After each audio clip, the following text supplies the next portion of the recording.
Hey everyone, welcome to Books Amaze. My name is Avni and today we are gonna honestly talk about this book. Now I have been seeing this book since 2019 everywhere और Goodreads जो एक platform है वहाँ पर हर साल हर एक category में हर एक जॉनरा में एक बेस्ट बुक सिलेक्ट की जाती है depending on a lot of votes and depending on best sellers. और 2019 में थ्रिलर कैटेगरी में इस बुक को द साइलेंट पेशेंट को बेस्ट थ्रिलर बुक का अवार्ड मिला था। And since then this book has been everywhere. काफ़ी टाइम तक ये न्यूयॉर्क टाइम्स बेस्ट सेलर भी रही। ऑल्दो न्यूयॉर्क टाइम्स बेस्ट सेलर की जो किताबें होती हैं वो पर्सनली मुझे इतनी ज़्यादा पसंद नहीं आती। मुझे लगता है कि ओवर हाइप्ड होती हैं। There are very few books that I have liked from New York Times best seller and there apparently seems like there are two groups of people who, like, there's one group who absolutely loves this book, they swear by it, and then there's one group who absolutely hates it. मैंने काफ़ी लोगों के reviews पढ़े थे इस book को पढ़ने के पहले और मुझे समझ में आया कि ऐसा क्यों, like there are absolutely two different sort of groups. So if you want to know what I think about this book, being a mystery fan myself, stay with me till the very end because I have some interesting points to make here. पहले हम इस book के plot के बारे में थोड़ी सी बात करेंगे and don't worry this would be a completely non spoiler review. And उसके बाद मैं बताऊंगी कि मुझे इस बुक में क्या अच्छा लगा और इस बुक में मुझे क्या अच्छा नहीं लगा। Okay, so first let me talk a little bit about the plot of this book in short. तो ये बुक शुरू ही इस लाइन से होती है कि अलिसिया Branson was 33 years old when she killed her husband। तो शुरू में ही ऑथर ने ये एस्टेब्लिश कर दिया है कि अलिसिया ब्रैंसन नाम की एक लेडी है जो अपने पति को उसके फेस में 5 times शूट कर चुकी है। तो अलिसिया ब्रैंसन हमारी यहाँ पे एक मेन कैरेक्टर है जो कि काफ़ी फेमस पेंटर है और उसका जो हस्बैंड था Gabriel, he was a fashion photographer, वो भी अपने फील्ड में काफ़ी फेमस था। So these two were like high profile power couple. और चूंकि ये इतने फेमस थे तो जब ये मर्डर होता है it becomes a very high profile case as well. पूरे मीडिया में इसके बारे में कहा जाता है, लिखा जाता है। और उस मोमेंट पे जब पुलिस जाती है तो Alicia from that moment onwards she just becomes silent. She doesn't say anything, she neither pleads non guilty, neither she says that मैंने ही ये मर्डर किया है, शी जस्ट बिकम्स साइलेंट। और उसके बाद 6 साल बाद की ये कहानी है कि अलिसिया ब्रैंसन एक sort of you can say mental institute में एडमिटेड है जिसका नाम है the Grove which is situated in London.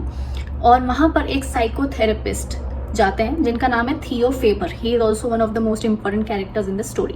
तो थियो फेबर जो है वो बहुत ही फैसिनेटेड है अलिसिया की स्टोरी से and somehow he feels like Alicia ने शायद ये मर्डर नहीं किया है और उसे फंसाया जा रहा है और he genuinely wants to help हर।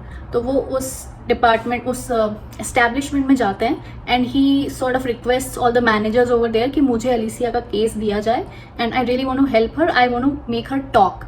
और सिंस वो उनके थेरेपिस्ट हैं तो उन दोनों की, थेरेपिस्ट और पेशेंट की जो थेरेपी सेशंस हैं वो शुरू होते हैं। But as I said Alicia became silent from that moment onwards where she murdered her husband, इसलिए इस बुक का नाम साइलेंट पेशेंट है। तो साइलेंट पेशेंट इज़ बेसिकली अलिसिया।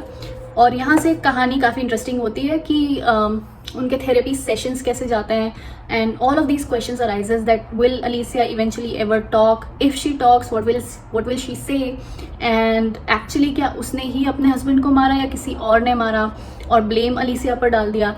और इस कहानी में और भी बहुत सारे कैरेक्टर्स आते हैं जैसे कि उस इंस्टीट्यूट के जो सारे अदर थेरेपिस्ट्स हैं, थियो फेबर की भी अपनी एक इंडिविजुअल कहानी चलती है, उससे रिलेटेड कैरेक्टर्स आते हैं। अलिसिया ब्रैंसन के जितने भी दोस्त थे या फिर प्रोफेशनल रिलेशंस थे वो सारे कैरेक्टर्स आते हैं। So you get to see a lot of characters, उनका स्टोरी में क्या इन्वॉल्वमेंट है, क्या उनमें से कोई एक मर्डरर है। So for all of these questions you will have to read this book. Now talking about what I liked in this book. First of all, it's a page turner.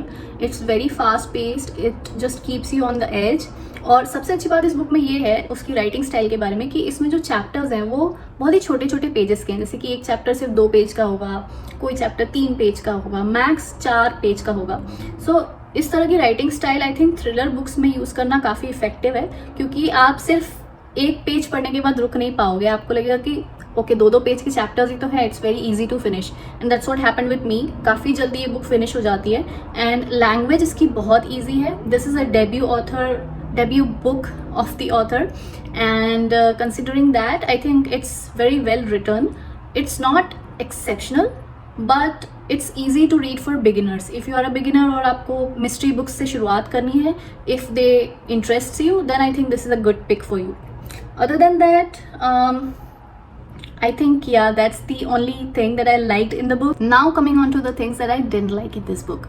First of all, I thought that the ending of the book is a bit predictable, क्योंकि I could tell who the killer would be when I was 60 to 70% in the book, और मेरा guess सही था.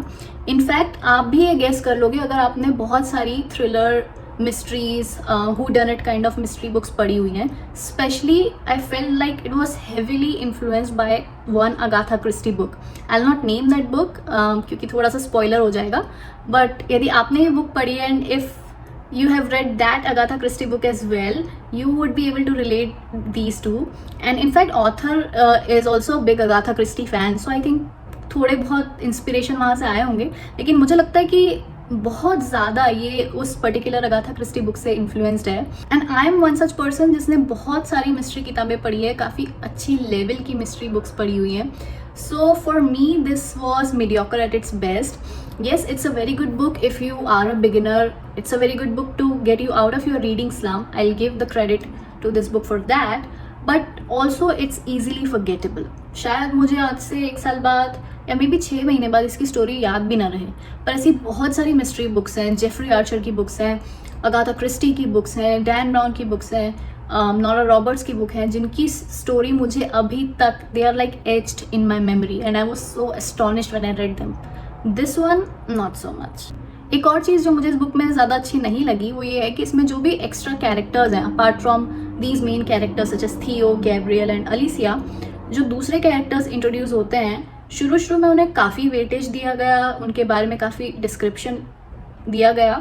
But and में जाते जाते ऐसा लगा कि बस उन पे सरफेस लेवल टच करके छोड़ दिया है. I mean the progression of the book was going very good in the start but it sort of dipped in the end. Also बहुत सारी सिचुएशन या बहुत सारे जो एक्स्ट्रा कैरेक्टर हैं आपको शुरू में बहुत रियलिस्टिक लगते हैं.